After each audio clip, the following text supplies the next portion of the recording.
ओम शांति।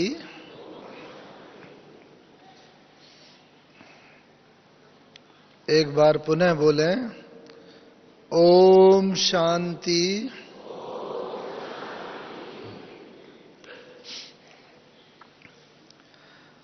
हमारी आदरणीय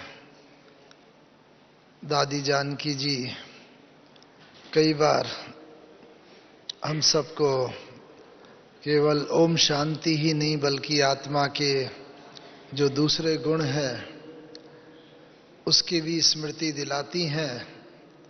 और दादी जी कहते हैं ओम शांति के साथ साथ हम लोग और बुद्धि में क्या रखें?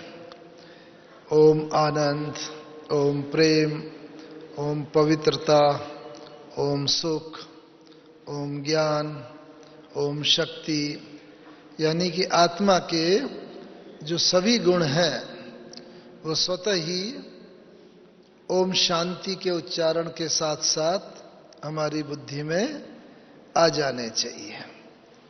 तो इसलिए हम सब सदा इस बात का भी लक्ष्य रखें कि ओम शांति के साथ जैसे शांत स्वरूप में स्थित होने का अपने को हम पुनः भान कराते हैं, स्मृति दिलाते हैं, ऐसे ही अन्य गुणों की भी स्मृति दिलाएं।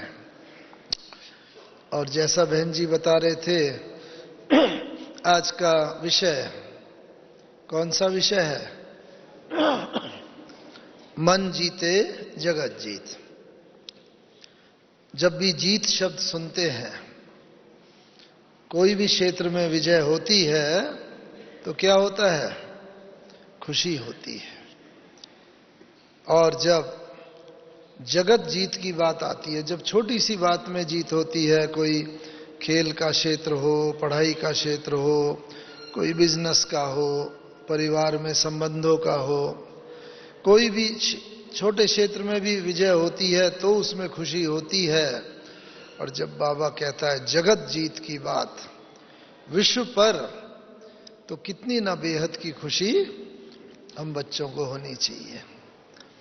और साथ ही साथ बाबा उसका पुरुषार्थ भी बता देता है कि जगत जीत कैसे बनेंगे, कैसे बनेंगे? जो आज का विषय, मन जीते जगत जीत। जितना जितना हम अपने मन के ऊपर, संकल्पों के ऊपर विजय प्राप्त करते चलते हैं, और जैसा बाबा ने हमेशा कहा है, वैसे तो बाबा ने हम बच्चों को बहुत खजाने दिए हैं, अनगिनत खजाने हैं, ज्ञान का खजाना, गुणों का, शक्तियों का, आदि आदि। फिर भी बाबा समय प्रति समय हमें दो खजानों की विशेष स्मृति दिलाते हैं। कौन से दो खजाने? एक है संकल्प रूपी खजाना और दूसरा समय रूपी खजाना। तो संकल्प और समय ये हमारे बहुत बड़े खजाने हैं।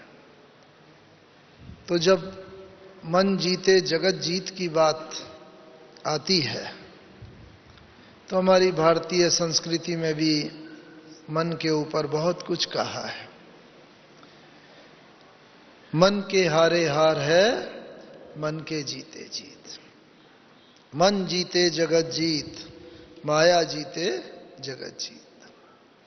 मन चंगा तो कठौती में गंगा। मन अगर शुद्ध है, अच्छा है, तो जैसे गंगा हमारे घर पे ही है। और गीता में भी क्या कहा है? सर्वशास्त्रमय शिरोमणि मन मना भव। तन मना भव या धन मना भव या संबंध मना भव नहीं, मन मना भव। मन को मुझ में लगा। तो इसीलिए सबसे बड़ी से बड़ी जो कला है, सबसे बड़े से बड़ा जो पुरुषार्थ है, वो है मन को जीतना। हम सब पढ़ा करते थे कि पहले जमाने में भी कोई राजा होते थे, वो अगर जब विश्व महाराजन चक्रवर्ती राजा बनना चाहते थे तो क्या किया करते थे? अश्वमेध यज्ञ किया करते थे। और अश्वमेध यज्ञ में क्या करते थे? यज्ञ करते थे और एक घोड़े को छोड़ देते थे और उस घोड़े के पीछे पीछे पूरी राजा की सेना चलती रहती थी और घोड़े के गले में तख्ती लगी रहती थी कि फलाने राजा ने ये घोड़ा छोड़ा है और अश्वमेध यज्ञ रच रहे हैं। जो उनकी अधीनता स्वीकार करता है वो इस घोड़े को रास्ता दे दे, घोड़ा आगे बढ़ता जाएगा, और जो उनकी अधीनता स्वीकार नहीं करता है वो युद्ध करे आके। तो हर चीज का कोई ना कोई भाव होता है, बाबा ने बताया है। तो ये भी अश्वमेध यज्ञ। हाँ, कौन सा है अश्व? कौन सा अश्वमेध यज्ञ जो बाबा ने कहा है? बस एक तो जब आत्मा का ये शरीर, और सबसे बड़ी से बड़ी तीव्र गति किसकी है? मन की गति है।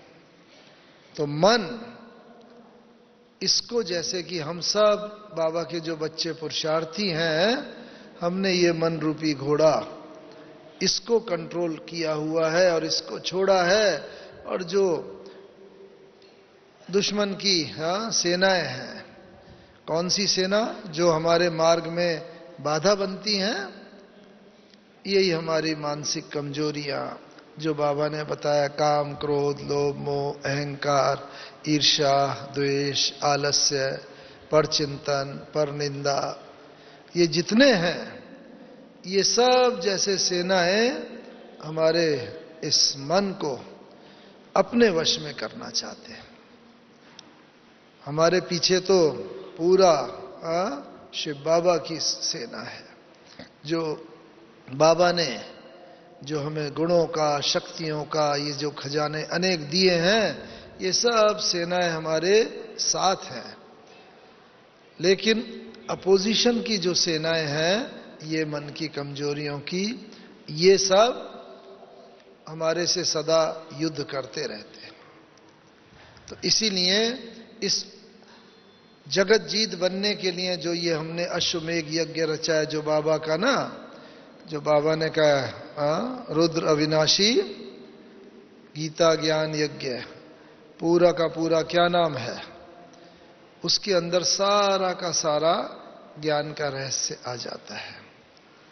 तो इस अश्वमेध यज्ञ की सफलता, ये हमारा सबसे पहला लक्ष्य हो, तभी हम जगत जीत बनेंगे। और इसमें चाहिए हमारे मन, उसका पूरा सहयोग। मन को भक्ति मार्ग में तो कह देते हैं क्या करें भाई, मन बड़ा चंचल है, मन को विजय प्राप्त करना, बस मन भाग जाता है, ये कह के छोड़ देते हैं। बाबा का भी मुझे जैसे बताया गया, ब्रह्मा बाबा के साथ रहने का भी काफी मौका मिला 6-7 साल तक, और बाबा की अंत में कर्मातीत अवस्था देखने का भी मौका मिला। हम सब ने सुना है, हमारी आदरणीय दादियाँ, हमारे वरिष्ठ भाई सुनाया करते थे। बाबा भी जब शुरू में बाबा को ये ज्ञान हुआ 1936-37 में, तो बाबा ने भी ये देखा, क्योंकि बाबा देखा जाए, बाबा शिव बाबा कहते हैं मैं साधारण वृत्तन का आधार लेता हूं। तो बाबा भी लौकिक रीति से भले बहुत अनेक विशेषताओं संपन्न था, लेकिन परिवार वाला था, उनके भी पत्नी थे, बच्चे थे, पुत्र पुत्रियां, पुत्रवधू सब थे, हीरे जवाहरात का व्यापारी भी था, धन कमाते थे, परिवार की पालना, साथ ही साथ बहुत दानी प्रवृत्ति के। तो ये सब होते हुए भी जब ज्ञान का आभास बाबा को हुआ, तो बस बाबा ने देखा कि ये मन जो है ना, वास्तव में बार बार भाग जाता है, टिकता नहीं है। मन कहाँ भागता है? जहां पर हमारा कुछ बुद्धि का जुड़ाव होता है, जहां हमारा लगाव होता है, मोह होता है, तो बाबा ने भी देखा मन बार बार भाग रहा है, कभी परिवार की तरफ, पत्नी की तरफ, बच्चों की तरफ, व्यवसाय की तरफ, अलग अलग जगह। तो बाबा ने मन को कैसे जीता? हम सब ने पढ़ा है, यज्ञ में भी पहले 2 डायरियां होती थीं। तो एक डायरी में तो बाबा ने पहले ये पक्का किया, क्या? कि मैं आत्मा हूं। लिख लिख के पक्का किया बाबा ने, मैं आत्मा हूं, जसोदा आत्मा है, निर्मला आत्मा है, नारायण आत्मा है। जसोदा बाबा की लौकिक युगल का नाम था, नारायण लड़के का नाम था, और निर्मल शांता दादी जी, परदादी जिन्हें बोलते हैं, वो उनका वो बाबा की पुत्री। इस तरीके से सब। तो बाबा ने भी अनुभव शुरू में किया होगा कि भाई इधर मन भागता है, तो बाबा ने लिख लिख लिख करके पक्का किया, हाँ मैं आत्मा हूं, जसोदा आत्मा है, ये सब आत्मा है। और केवल पक्का ही नहीं किया, ये बाबा को फिर धीरे धीरे उस स्थिति में बाबा स्थित होता गया। और उसका पहचान क्या? उसकी पहचान यही है कि जब भी मन अगर भागता है और जब मन स्थित हो जाता है और सबको हम आत्मिक दृष्टि से देखते हैं, वो आत्मा भी आत्मिक रूप में स्थित हो जाती है। बाबा से जब हम मिलते थे, बस बाबा कितनी बार आओ बच्चे, आओ मीठे बच्चे, आओ प्यारे बच्चे, हाथ फैला देते थे और बस हम बाबा की बाहों में चुंबक की तरह खींचते चले जाते थे। और बस एकदम कुछ क्षणों में ही विदेही स्थिति का आभास होता था, अशरीरीपन का आभास होता था। क्यों? क्योंकि बाबा ने आत्मिक स्थिति को इतना पक्का किया था, मन को धीरे धीरे इतना वश में कर लिया था कि बस जैसे ही बाबा के सानिध्य में आते थे, बाबा दृष्टि देते थे, हम भी विदेही हो जाते थे। कुछ में क्षण मिनटों तक स्थिति का अनुभव करते थे, फिर बाबा जैसे हाँ ऐसे थपथपा के, हाँ बच्चे आओ। तो जैसे फिर से हम देह में आते थे, बाबा फिर टोली खिलाते थे, हालचाल पूछते थे, और फिर एक जाता था, फिर दूसरा आता था, तीसरा आता था। इस तरह बाबा कुछ क्षणों के लिए भी आत्मिक स्थिति का, मन जीते जगत जीत, उसका अनुभव कराते थे। तो एक ये हम पक्का करें कि क्या मैंने भी बाबा की तरह ऐसा पुरुषार्थ किया है, मन जीतने का, आत्मिक स्थिति में स्थित होने का, कि हम जिसको भी दृष्टि दें, बस वो आत्मा देह भान से परे हो जाए, उसे देह का आभास ना रहे। तो एक तो बाबा ने ये पुरुषार्थ किया। बाबा हम सबके सामने लक्ष्य है ना, मन जीते जगत जीत का।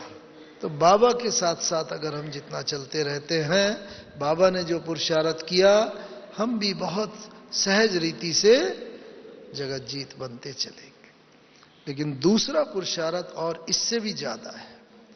आत्मिक स्थिति का तो रोज हम मुरली में सुनते भी हैं, कोशिश भी करते हैं, योग करते हैं, और सफलता भी नंबरवार मिलती है।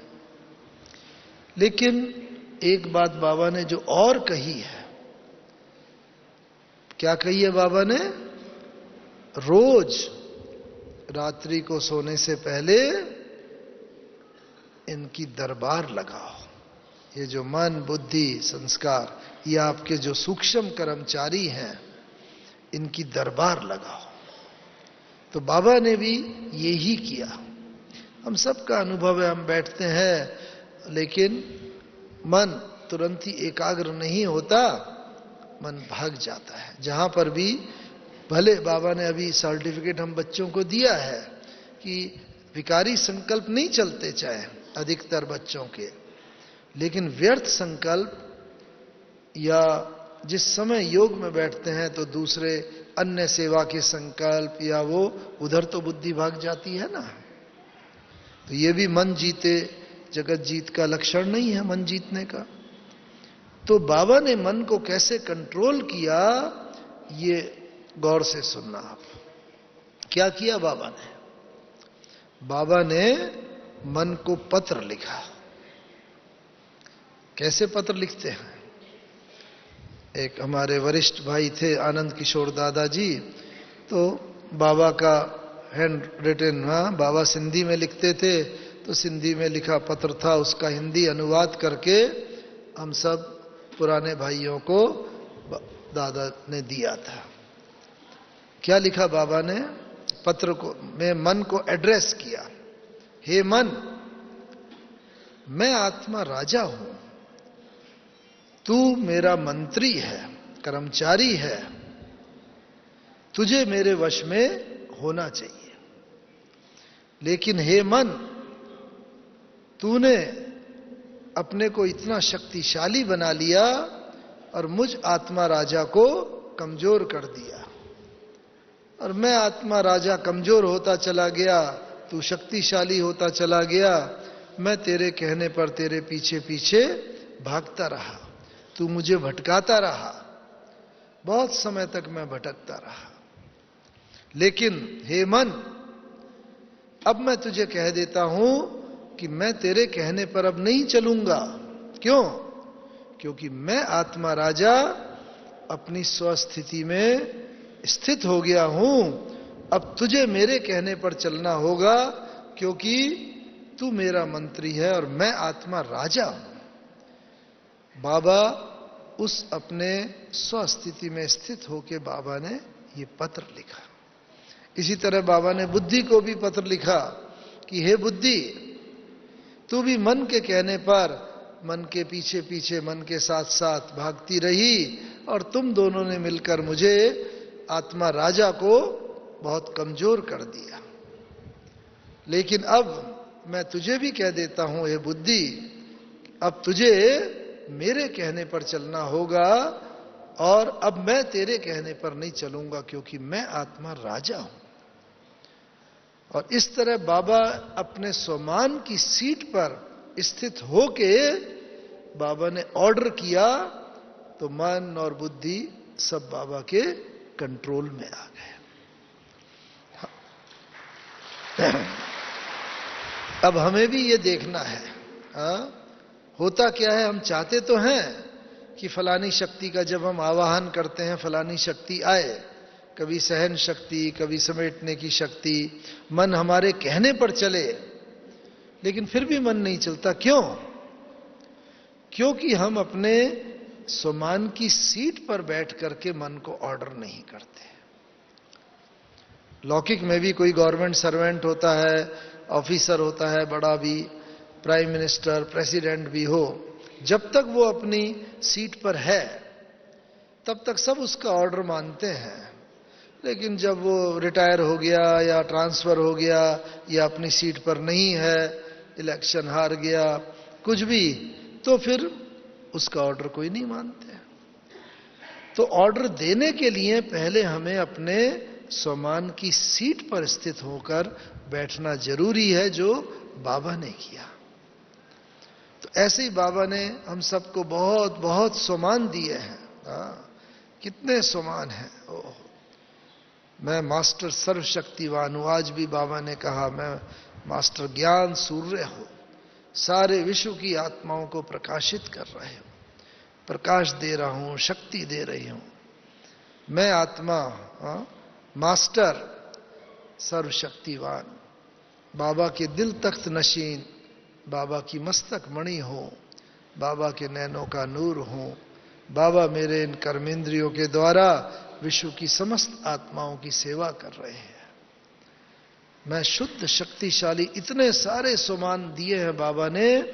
उन स्वमान में हम स्थित होकर के, और उसके बाद हम जब जैसी ऑर्डर मन को करते हैं, मन हमारी बात तुरंत मानता है।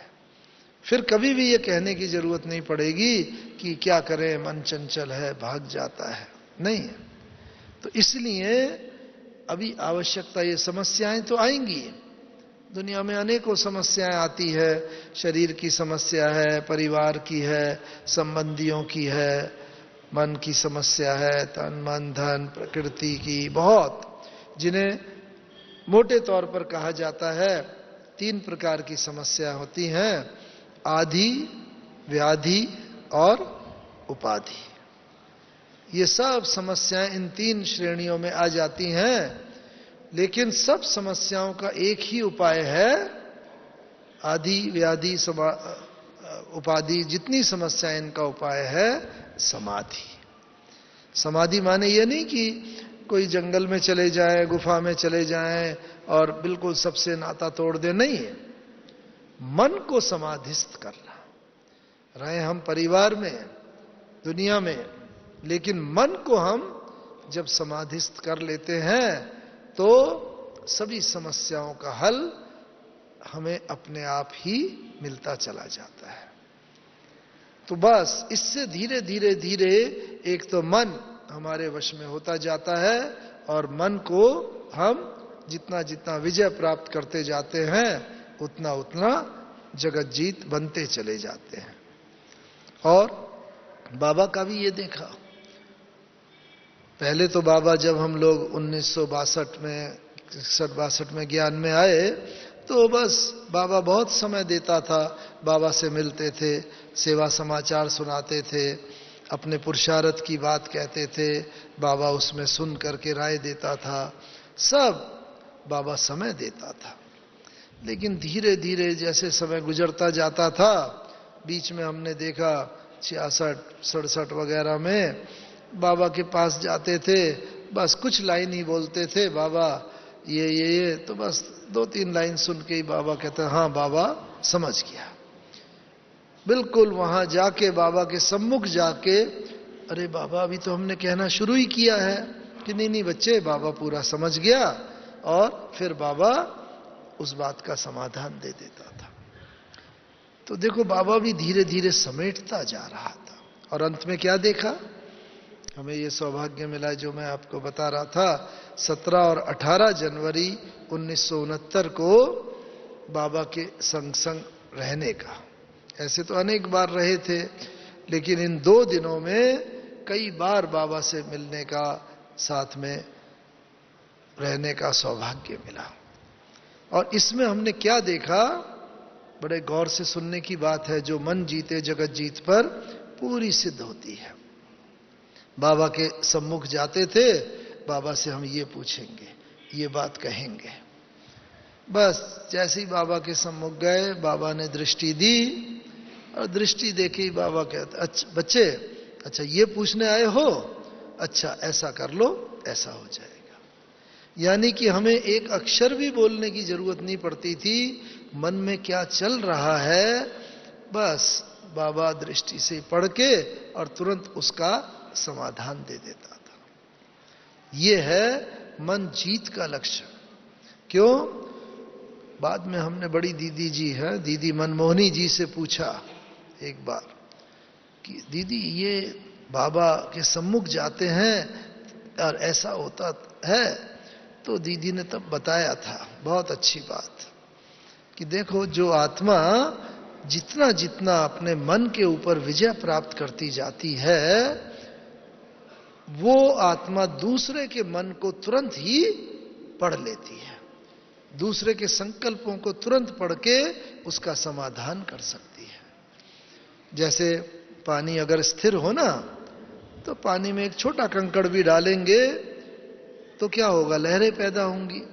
और जब तक कंकड़ नहीं डाला है, पानी स्थिर है, अगर हम अपना चेहरा भी उसमें देखना चाहे हमें स्पष्ट दिखाई देगा। लेकिन जैसे ही एक कंकड़ डाला, लहरें पैदा हुई, अपना चेहरा स्पष्ट नहीं दिखाई देगा। ऐसे ही अगर हमारे मन के अंदर कोई भी संकल्पों की लहरें हुई, तो हम दूसरे के संकल्पों को पढ़ नहीं सकते, उनके साथ हमारे अपने संकल्प मिक्स हो जाएंगे। और इसीलिए अभी यह आवश्यकता है, जैसे बाबा को देखा अंतिम 2 दिनों में भी मन में कोई भी संकल्प होते थे, बाबा तुरंत पढ़ के समाधान दे देता था। अभी हम सबको इसकी बड़ी आवश्यकता पड़ेगी अंत समय में। क्यों? क्योंकि बाबा ने कहा है कि अंत में ऐसी आत्माएं आएंगी, सब तरफ से दुखी अशांत आत्मा, रोती हुई आत्मा आए, आपके सम्मुख आए, हंसती हुई चली जाए। अशांत आत्मा आए, शांति के सागर में लहराती हुई चली जाए। और दुखी अशांत आत्मा किसी भी प्रकार के संकल्प लेकर के आत्मा आए कि मुझे ये साक्षात्कार की इच्छा हो, बस आपके सम्मुख, आप तो एक ही हैं, आपके सामने चार आत्माएं आई, हर एक अपने अपने इष्ट देव के साक्षात्कार की इच्छा रखता है। कोई राम के साक्षात्कार, कोई कृष्ण का, कोई हनुमान का, कोई देवी का, ऐसे अलग अलग इच्छाएं लेकर आएंगे। हम तो एक ही हैं, लेकिन साक्षात्कार की चाबी किसके पास है? बाबा के, शिव बाबा के पास।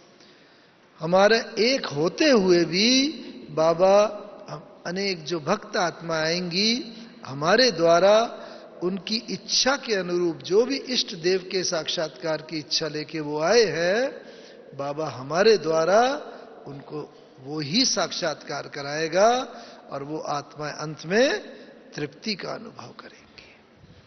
तो इसलिए अभी आवश्यकता ये है कि हम अपने तन और मन, इन दोनों को संपूर्ण रीति से पवित्र रखें, शुद्ध रखें। और अब देखो, ब्रह्मा बाबा थी तो कृष्ण की आत्मा, बाबा से सबको कृष्ण का, विष्णु का, नारायण का, स्वर्ग का साक्षात्कार होता था। जो भी बाबा के सम्मुख आते थे, बस रास विलास खेल कूद, बाबा के दृष्टि लेते ही तुरंत सतयुग में पहुंच जाते थे।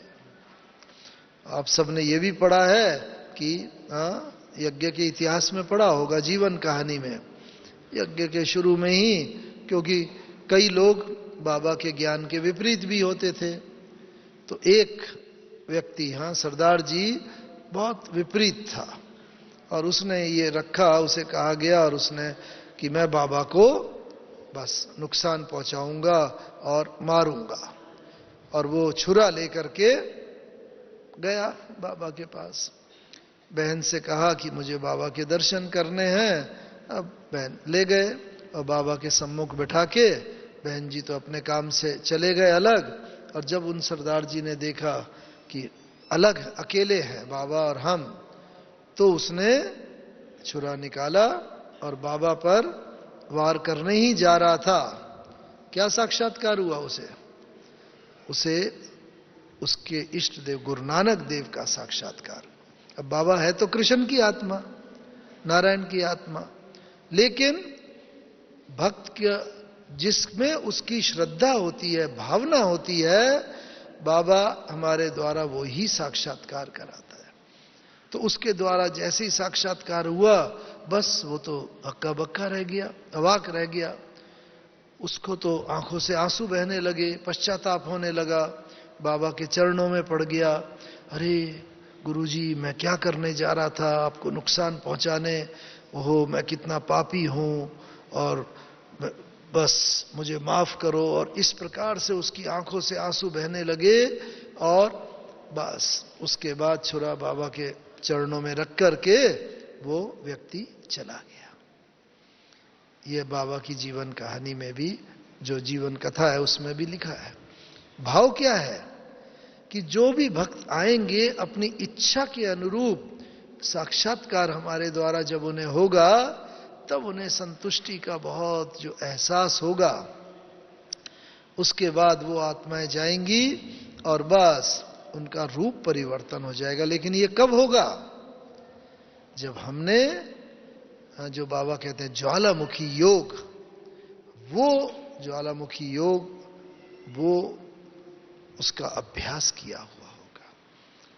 ज्वालामुखी, ज्वाला होता है ना, कोई भी चीज होती है, उसको अगर अग्नि में डाला जाता है, उसका रूप परिवर्तन हो जाता है।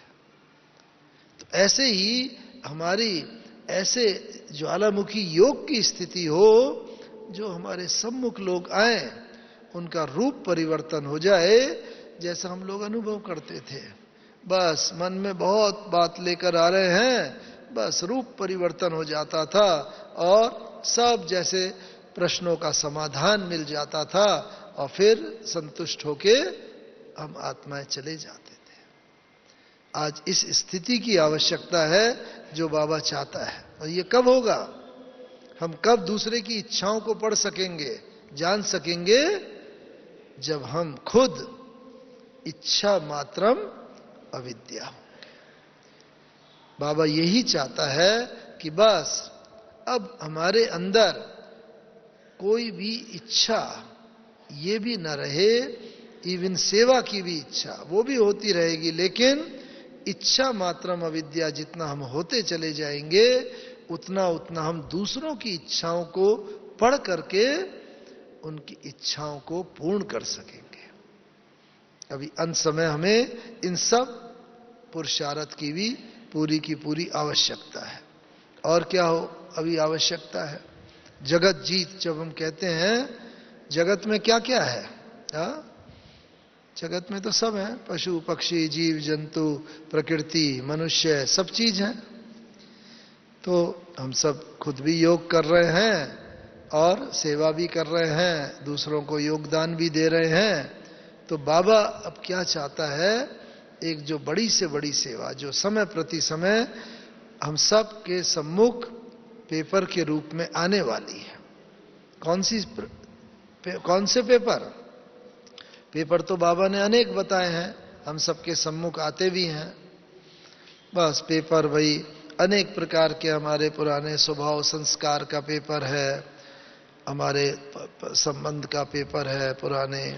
लेकिन जो बाबा ने कहा है दो बड़े से बड़े और जो पेपर हैं वो है, एक है शरीर का पेपर। जब बीमार होते हैं, इसीलिए बाबा के समय प्रति समय मुरली में कई बार ये आता है, कभी भी अपने बीमारी से शरीर से हम परेशान ना हो। यही तो शरीर माध्यम है जिससे हमारा पुरुषार्थ हो रहा है। कभी भी ये स्वप्न में भी संकल्प नहीं आना चाहिए मेरा ये शरीर छूटे। कई बार बहुत दुख से, कई बार इन चीजों से हम परेशान हो जाते हैं। तो बाबा ने कहा नहीं, बिल्कुल नहीं। बाबा को भी हम देखते थे, ब्रह्मा बाबा को कई बार खांसी आती थी। खांसते खांसते बाबा काफी देखने में आता था जैसे बहुत खांसी तकलीफ हो रही है, लेकिन बस दूसरे ही क्षण इधर खांसी आई। कई बार हंसी में बाबा कहते थे, बाबा शिव बाबा से मैं वार्तालाप करता हूं, बाबा मुझे मेरी इस सखी से छुड़ाओ। हाँ, ये खांसी मेरी सखी है, बस मेरे साथ रात दिन लगी रहती है, पीछा नहीं छोड़ती, मुझे इस सखी से छुड़ाओ। शिव बाबा क्या बोलता था? हाँ बच्चे, ये तो तुम्हारा अपना कर्म भोग है, अगर मैं तुम्हें छुड़ाऊं तो और सभी बच्चों को छुड़ाना पड़ेगा। तो इसीलिए हरेक का अपना अपना कर्म भोग अपने अपने हिसाब से हरेक को चुकतू करना है। और बाबा कैसे करता था देखो, सुनो। बस तकलीफ हो रही है, खांसी आ रही है, दूसरे ही क्षण बाबा, ऊपर मधुबन में आप गए होंगे या जाएंगे, देखेंगे 4 धाम में हिस्ट्री हॉल है, और हिस्ट्री हॉल में ही बाबा क्लास कराते थे। वहां पर पास में ही ट्रांसलाइट का एक चित्र रखा रहता था, कृष्ण का, लक्ष्मी नारायण का भी। तो बस बाबा कहता था, ओ अभी खांसी आ रही है, तकलीफ हो रही है, लेकिन दूसरे ही क्षण, अरे बच्चे देखो अभी इस पुराने शरीर में, पुरानी दुनिया में कितना परेशान करती है, लेकिन कल बाबा जाके ऐसा विष्णु कृष्ण बनेगा। ओ कल बाबा जाके ऐसी नई दुनिया का मालिक बनेगा। बच्चों को बहुत खुशी होनी चाहिए, और बस खुशी इतनी हो जो गम को खा जाए। और बच्चों को खुशी में क्या होना चाहिए? खुशी में खग्गियां मारनी चाहिए। हाँ, जानते हैं क्या है खग्गी? ये सिंधी शब्द है, बाबा ने एक बार करके बताया, तो मैं बताता हूं कि बस बच्चे, ओ खुशी हो, कल बाबा जाके ये बनेगा। ओ बाबा के चेहरे पर एकदम रौनक। एक क्षण पहले खांसी हो रही थी, दूसरे क्षण हो कल बाबा जाके है। ऐसा बाबा ना बच्चों को भी, सब हम लोगों को होता था पहले जब खांसी आती थी, ओ बाबा की खांसी, कितना तकलीफ हो रहा होगा, लेकिन दूसरे ही क्षण जैसी बाबा बस खुशी में आ जाता था, हम सब लोग भी खुशी में पूरा आ जाते थे। ये है जैसे कि ना अपनी स्वस्थिति से परिस्थिति को बदलना। अभी तो हम परिस्थिति के प्रभाव में आ जाते हैं, बाहर की परिस्थिति हमारी स्वस्थिति को प्रभावित कर देती है, लेकिन होना यही चाहिए कि कभी भी बाहर की परिस्थिति हमारी स्वस्थिति को प्रभावित न करे, हमारी अपनी स्थिति इतनी मजबूत हो। जो बाबा को देखते थे, बस अरे बच्चे कल बाबा जाके ऐसे बनेगा, और इस तरह बस बाबा खुशी में आ जाता था। और क्या बाबा को तो ये मन जीते जगत जीत, इस तरह धीरे धीरे मन के संकल्पों को हम इतना मोल्ड करना सीखें कि जब भी हम चाहें उस वक्त मोल्ड करें और तुरंत ही बस बाहर की परिस्थिति को हम बदल दें। और क्या होता था, बाबा को कई बार देखते थे, बस अभ्यास, पार्टी आती थी, जैसे अभी दादियों से मिलने के लिए समय लेते हैं ना, भाई 10 बजे ये पार्टी मिले बम्बई की, 10:30 बजे ये कलकत्ता की, 11 बजे दिल्ली की, आदि आदि, बस हर एक के। तो ऐसे ही बाबा से उस समय समय लिया जाता था, बाबा मिलते थे, जितनी पार्टी होती थी, कभी बाबा अपने कमरे में 2-3 लोग होते थे तो मिलते थे, कभी और थोड़े ज्यादा हुए, 4-5-6 हुए तो झोपड़ी में मिलते थे, और जब और पार्टी होती थी 10, 15, 20 की, उस समय तो 15-20 की पार्टी बहुत बड़ी मानी जाती थी, और तब बाबा हिस्ट्री हॉल में मिलते थे। तो बस बाबा जैसे अपने कमरे में बैठे हुए हैं, एक पार्टी गई, दूसरी पार्टी के आने में समय है, बस बाबा बैठे हैं अपने में ही मस्त, और बस आंखें खुली हुई, यहीं बैठे हैं, लेकिन बुद्धि से बाबा जैसे कहीं और होता था। जो बाबा ने हम बच्चों को भी कहा है, बुद्धि से अपनी 5 स्थितियां जो बताई हैं बाबा ने, उनमें रमण करो। जो बाबा ने अनेक स्थान बुद्धि को बताए हैं, वहां पर कभी सूक्ष्म वतन, कभी परम धाम, कभी स्वर्ग नई दुनिया, कभी किस प्रकार से संगम युग, फरिश्ता स्वरूप, आदि आदि, बस। और दिखता था, पार्टी लेके बहन आती थी, तो कई बार बाबा आंख खुली हुई है बिल्कुल, अपने ध्यान में मग्न, बस टीचर आती थी, बाबा बाबा, तो बाबा को जैसे सडनली चेतना सी, जर्क, कभी और अच्छा बच्ची आ गए, आओ आओ, तो जैसे देह में आने का अभ्यास और देह से न्यारा होने का अभ्यास, ये बाबा को इतना पक्का था कि बस जब चाहे बाबा देह से न्यारा हो जाता था, और जैसे देह से न्यारे हुए वो बस बाबा अपने अनेक स्वरूपों की स्मृति में खो जाता था, और फिर देह में आकर जो भी पार्ट बजाना है, सबसे मिलना जुलना, टोली देना और हालचाल पूछना, सब। तो इसी तरह ये अभ्यास हमारा भी इतना पक्का होता जाए कि जब चाहे हम देह में आए, जब चाहे हम देह से परे हो जाए। ये हमारे जैसे मन को, अभी हम चाहते हैं परे होना, लेकिन मन चंचल होता है, मन भागता है कोई कार्य में, व्यवहार में, संबंधों में, इस कारण से स्थित नहीं हो पाते हैं। तो अभी आवश्यकता इस बात की, इस अभ्यास की, कि जब चाहे हम देह में आए, जब चाहे हम देह से न्यारे हो जाए। ये एक और पुरुषार्थ है मन जीते जगत जीत का। दूसरा बाबा ने कहा है पेपर, एक तो शरीर का पेपर, और दूसरा एक बड़ा पेपर है जो अपने परिवार का पेपर। कई बार क्या होता है, हम परिवार के किसी भी भाई या बहन की कोई बात देखते हैं तो हम लोगों को संकल्प चलते हैं, अरे ऐसा क्यों, ये भाई ये बहन अभी 25 साल 30 साल 40 साल से ज्ञान में है, अभी भी इनमें ये बात क्रोध या ये बात। बस हमारी अपनी अवस्था कभी डगमग होने लगती है, परिवार का पेपर। लेकिन बाबा ने क्या कहा है, हम जब भी किसी को देखें केवल एक काल की दृष्टि से ना देखें, वर्तमान काल, बल्कि तीनों कालों की दृष्टि से देखें।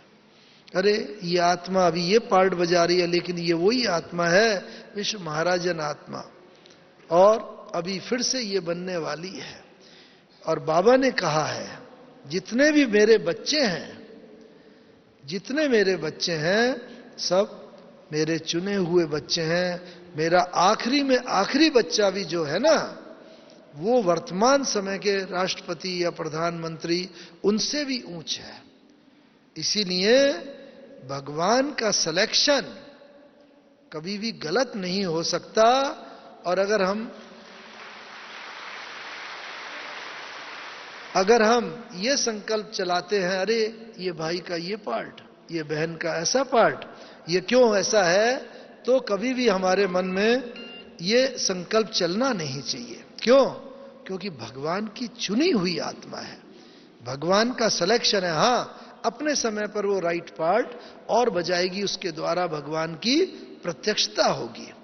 कोई फिल्म होती है, नाटक, ड्रामा होता है, उसमें भी सारे पार्टधारी सब पार्ट एक जैसा थोड़ी बजाते हैं, अपने अपने। कभी कोई नाच गाने का पार्ट होगा, कभी कॉमेडियन का पार्ट होगा, कहीं रोने का, कहीं पर हंसने का, आदि आदि अलग अलग पार्ट। तभी तो वैरायटी ड्रामा है, तभी तो फिल्म या ड्रामा बहुत बढ़िया बनता है।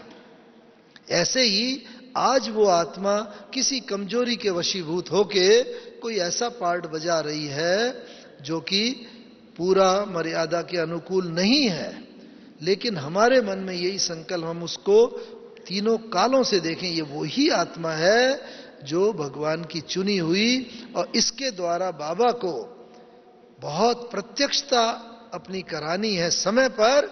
इसके द्वारा ऐसा पार्ट बजेगा जिससे बाबा की प्रत्यक्षता होगी।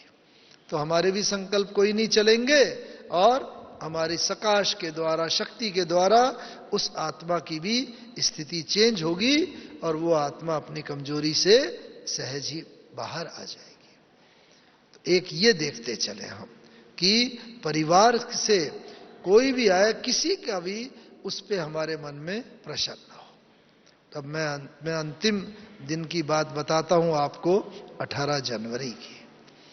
18 जनवरी को पहले बाबा प्रातः क्लास में आए। चूंकि हमें यह दृश्य देखने का सौभाग्य मिला, तो उस दिन बाबा ने कोई मुरली नहीं चलाई। बाबा आते थे, बस पहले योग कराते थे, तब तो हमारे अपने गीत नहीं होते थे, यही गीत जो फिल्म वाले हैं उनके जो अनुरूप गीत होते थे, कोई तकदीर जगा कर आई हूं, या महफिल में जल उठी शमा, जिनसे हमारा ज्ञान सिद्ध होता था, वो थोड़ा बजता था। फिर एक दो लाइन कुछ बजते थे, उसके बाद सफेद लाइट होती थी, फिर बाबा मुरली चलाते थे। लेकिन उस दिन 18 जनवरी की सुबह बाबा को बस यही संकल्प रहा कि आज मैं बच्चों को शक्ति से भर दूं, सकाश दे दूं। और बस बाबा सकाश ही देता रहा। पूरे टाइम बाबा ने योग कराया। 18 जनवरी की सुबह बाबा ने मुरली नहीं चलाई। अच्छा, मीठे मीठे बच्चों को याद, प्यार, गुड मॉर्निंग कह के बाबा चले गए। बाकी सारा दिन भर बाबा ने अपने नियमित कार्य किए। बस ईशु दादी से कहा जितने भी पत्र लिखने हो लिखा लो, कोई पेंडिंग ना रहे, सब करके शाम का समय हुआ। मधुबन में हमेशा क्लास होती है रात्रि को लगभग 9 बजे। साकार बाबा के टाइम से ही ये समय 8:45-9 चला आ रहा था। लेकिन उस दिन बाबा ने लगभग 7 बजे ही, एक जो हमारे भाई थे जमुना प्रसाद भाई, उन्हें बुला के बोला कि आज बाबा जल्दी क्लास कराएगा, आज सबको ये बता दो।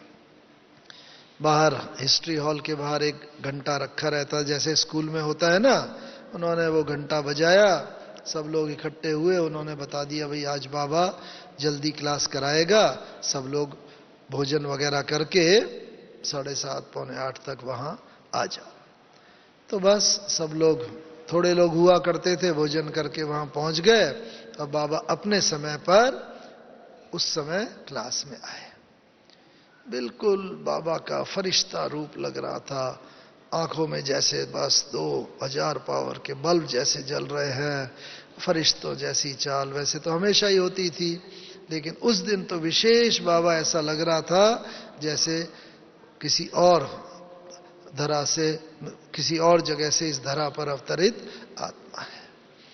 आए, बाबा ने क्लास कराया, और उस दिन बाबा को एक बार भी खांसी नहीं आई। हालांकि बाबा की तबीयत कुछ ठीक नहीं चल रही थी, बहुत सर्दी थी, जनवरी का महीना था, लेकिन उस दिन बाबा को एक बार भी खांसी नहीं आई, गला साफ करने की जरूरत नहीं पड़ी। और उस दिन की आप मुरली सुनो, वो कैसेट अभी भी 18 जनवरी की भरी हुई है, और वो कैसेट अभी भी ऊपर भी वहां मिलती है। हाँ, ओम शांति भवन के नीचे जो वीडियो सेक्शन है, ऑडियो सेक्शन है 18 जनवरी की, तो आप देखेंगे एक बार भी बाबा को खांसी नहीं आई, गला साफ करने की जरूरत नहीं पड़ी।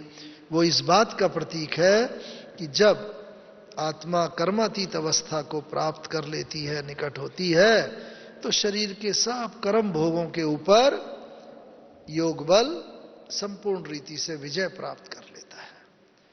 बस उसके बाद बाबा उठ के, क्लास पूरा हुआ, उठ के बाबा गए, और बाबा जाके वहां पर बस क्लास के बाहर गए, अच्छा मीठे मीठे बच्चों को याद प्यार गुड नाइट कह के, अच्छा बाबा बच्चों से छुट्टी लेता है, ये शब्द बाबा ने रिपीट किए। ये कभी भी बाबा ने कहा नहीं, पहले कभी भी नहीं, उस दिन ही अच्छा बाबा बच्चों से छुट्टी लेता है, विदा लेता है। तो जब हम भी कर्मातीत अवस्था को प्राप्त करेंगे, तो जैसे पहले से ही ना हम सबको आवास, जैसे भक्ति मार्ग में कहते हैं भीष्म पितामह, उसको भी इच्छा मृत्यु का वरदान था। बस हमें भी ये होगा, जैसे निकट हमारी कर्मातीत की, हाँ बाबा अब हमारा पार्ट ये पूरा हुआ, हम आए आपके साथ चले, बस अपनी स्व इच्छा से जैसे कि हम बाबा के पास जा रहे हैं ये पार्ट बजा के। उस दिन बाबा ने यही कह के बाबा गए अपने कमरे में, और बस वहां दादी प्रकाशमणि जी के हाथों में हाथ, नैन मुलाकात करते हुए जैसे बाबा ने छुट्टी दी। लेकिन उस दिन की विशेषता कि बाबा ने शरीर छोड़ा 18 जनवरी को रात्रि को, लेकिन वो शरीर रखा रहा 19 को भी सारा दिन, 19 की रात, 20 का सारा दिन, 20 की रात, और 21 को भी दोपहर के बाद उसका संस्कार किया गया।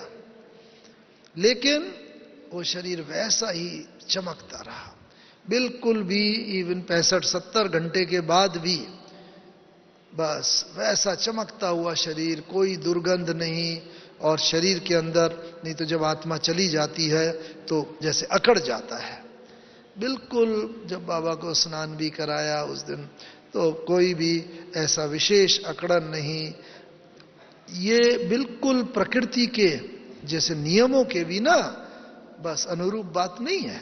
कई डॉक्टरों से पूछा, डॉक्टर कहते हैं ऐसा तो नहीं होता, लेकिन हमने तो स्वयं देखने का ये सौभाग्य मिला है, देखा।